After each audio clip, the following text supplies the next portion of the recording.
A brisa fria da noite de outono rastejava pelas ruas desertas, trazendo consigo o aroma úmido da terra revolvida e um prenúncio inconfundível de algo sombrio.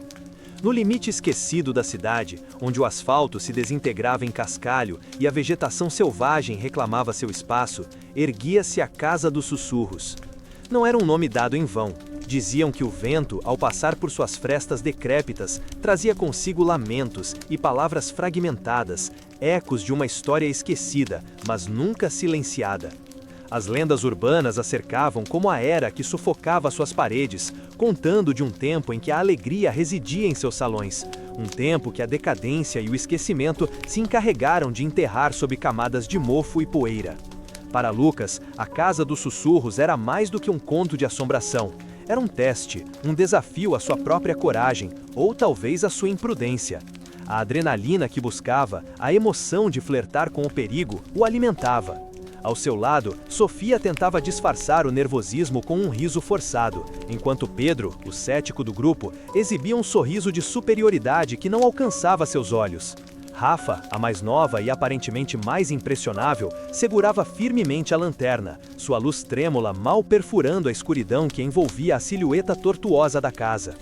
Eles eram jovens, confiantes e, na ingenuidade de suas idades, acreditavam que o medo era um adversário que podia ser vencido com bravura e a força dos laços de amizade.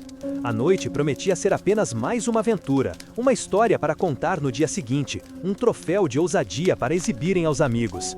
Mal sabiam que a casa não buscava visitantes, mas sim sustento. O portão enferrujado rangeu com um protesto agudo, um grito de metal contra metal que ecoou pelo silêncio opressor. Ao cruzarem o limiar, um frio que não vinha do vento os envolveu. O ar dentro da casa era denso, pesado, carregado de um cheiro indescritível de decomposição e de algo mais, algo antigo, primordial, que se aninhava nas entranhas da estrutura. As sombras, antes tímidas do lado de fora, agora dançavam com uma vida própria nos corredores dilapidados, esticando-se e contorcendo-se como espectros famintos. Cada rangido do assoalho sob seus pés, cada sussurro do vento pelas vidraças quebradas, parecia amplificado, ganhando um significado sinistro. O que para eles era um jogo, um desafio para provar quem era mais destemido, para a casa era um convite irrecusável. Um banquete de terror iminente, onde a sanidade seria o primeiro prato a ser servido e a esperança o último a ser engolido pela escuridão. Lucas, com um sorriso exibido, liderava o caminho pelo corredor principal, a lanterna varrendo as paredes descastradas, revelando vestígios de um passado esquecido.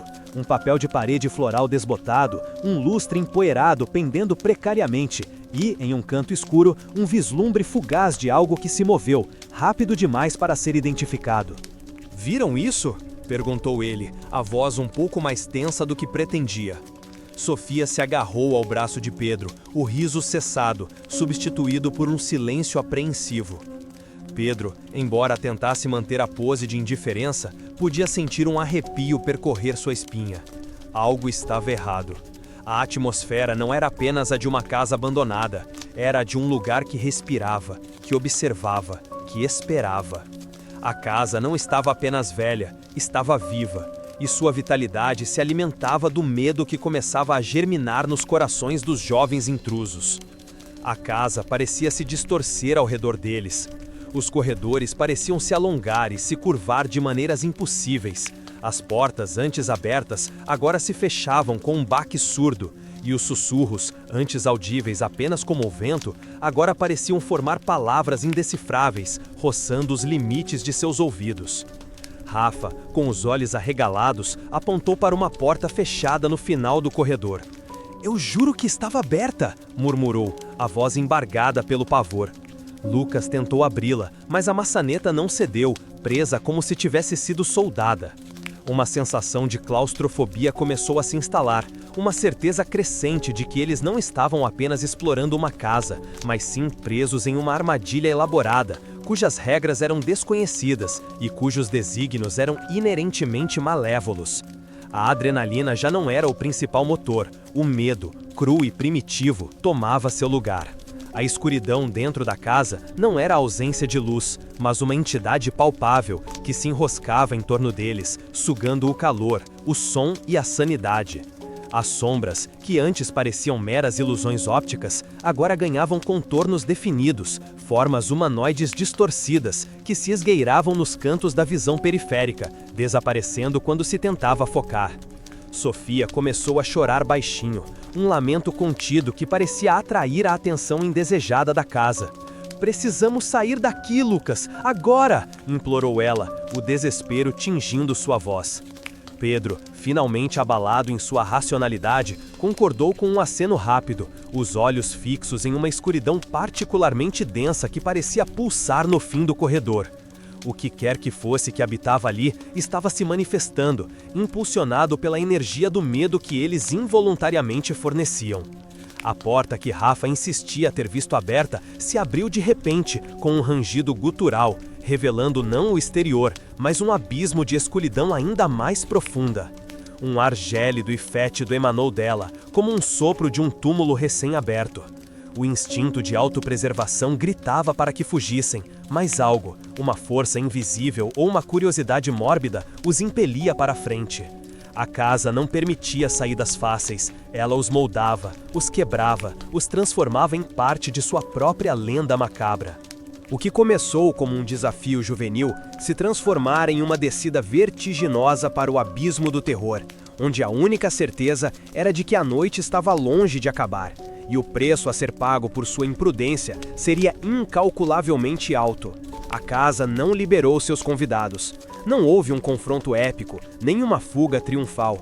O que restou foi o silêncio que se seguiu ao último som, a quietude pesada de um espaço que absorveu a vitalidade e deixou para trás apenas o eco de um terror que se tornou parte intrínseca de suas paredes. As sombras, que antes dançavam com fome, agora pareciam repousar, saciadas, observando o vazio que haviam criado. O ar, outrora impregnado de medo, agora carregava uma paz sinistra, a paz da completude, da escuridão que finalmente encontrara seu descanso nos confins daquele lugar esquecido.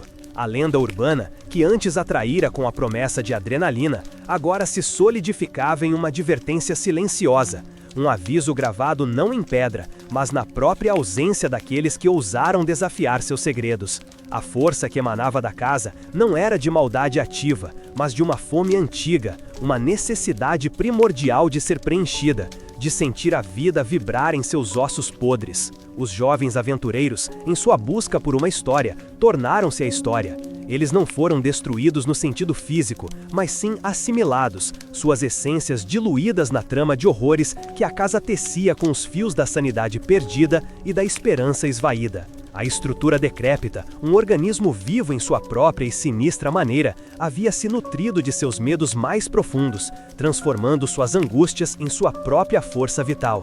Agora, a casa existia em um estado de quietude satisfeita, um monumento ao efêmero da coragem humana diante do insondável.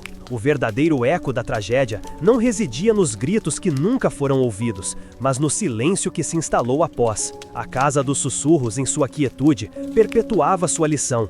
Algumas portas jamais devem ser abertas, e alguns mistérios são mais seguros quando deixados empoeirados e esquecidos. A experiência, mesmo que apagada do mundo exterior, deixava em quem ousasse relembrar uma marca indelével, a consciência de que a realidade é mais frágil do que se imagina e que a escuridão, por vezes, não precisa de um rosto para ser temida, pois sua presença é sentida na própria ausência de luz. O aprendizado, então, não é apenas evitar o perigo, mas compreender que o verdadeiro limiar da existência reside em aceitar que nem tudo pode ser desvendado, e que a maior sabedoria, talvez, seja saber quando dar um passo atrás, quando deixar que o véu do desconhecido permaneça intacto. A contemplação desse abismo, ainda que aterradora, é o começo da verdadeira jornada.